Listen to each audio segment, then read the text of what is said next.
Metal ಆಗ್ಲಿ ಇನ್ನೊಂದಾಗ್ಲಿ ಅದು V shape ಇರೋದ್ರಿಂದ ಆ ವಿ ಏನಿದೆಯೋ ಅಷ್ಟು ಶೇಪ್ಗೂ ಮೆಟೀರಿಯಲ್ ಕಟ್ ತೆಗಿತಾ ಇರುತ್ತೆ, ಲೋಡ್ ತಗೊಳಿರುತ್ತೆ.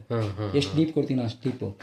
ಅಷ್ಟು ಅಗಲ ತಗೋಬೇಕಾದ್ರೆ ಆ ಸುತ್ತ ಇರೋದು ರಬ್ಬ ಆಗುತ್ತೆ ಮೆಟೀರಿಯಲ್.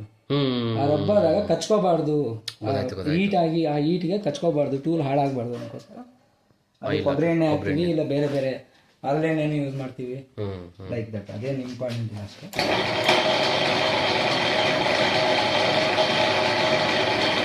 ಇವಾಗ ಅದೇ ಆಟೋಮೆಟಿಕಲಿ ಮೂವ್ ಆಗ್ತಿದೆಯಾ? ಹಾಂ,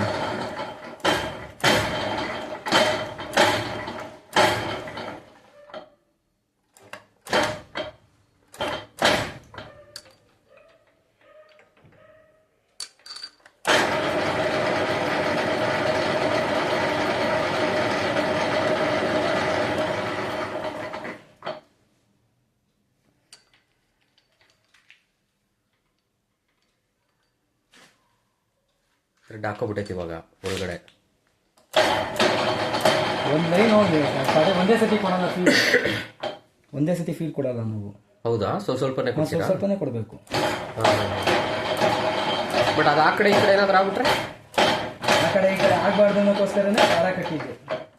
ಅಚ್ಚಾ, ಇದು ಹೆಂಗೆ ನೀನು ಒಂದೇ ಸೆಟ್ಟಿಂಗ್ ಅಲ್ಲಿ ಇದ್ದಂಗೆ ನೀವು ಎಷ್ಟೇ ಸತಿ ತೆಗೆದು ಹಾಕಿದ್ರು ಒಂದೇ ತರಾನೇ ಹೋಗುತ್ತೆ. ಓಕೆ, ಇದ್ರ ಥ್ರೂ ಹೋಗುತ್ತಲ್ಲ ಗುರು, ಇದು ಗೈಡ್ ಇರುತ್ತಲ್ಲ, ಗೈಡ್ ಅದೇ ಗೈಡ್. ಅದಕ್ಕೆ ನಿಮ್ಗೆ ಆ ಥ್ರೆಡ್ ಜೊತೆಗೆ ಥ್ರೆಡ್ ಹೋಗ್ತಾ ಇರುತ್ತೆ. ಆ ತರ ಇದ್ರೊಳಗೆ ಥ್ರೆಡ್ ಇರುತ್ತೆ, ಆಫ್ ಹಿಂಗೆ 2 ಆಫ್ ಇರೋ ಥ್ರೆಡ್ ಹಿಂಗೆ ಇದಕ್ಕೆ ಲಾಕ್ ಆಗುತ್ತೆ, ಅದು ಮೊಮೆಂಟಮ್ ಕೊಡುತ್ತೆ. ಸರಿ ಸರಿ ಸರಿ ಸರಿ.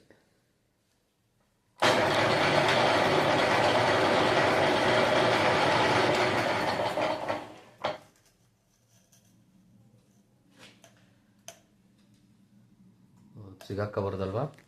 ಅದೇ ತರ ಅಲ್ಲ, ಅದು ಈ ಮೆಟೀರಿಯಲ್ ಅಲ್ಲಿ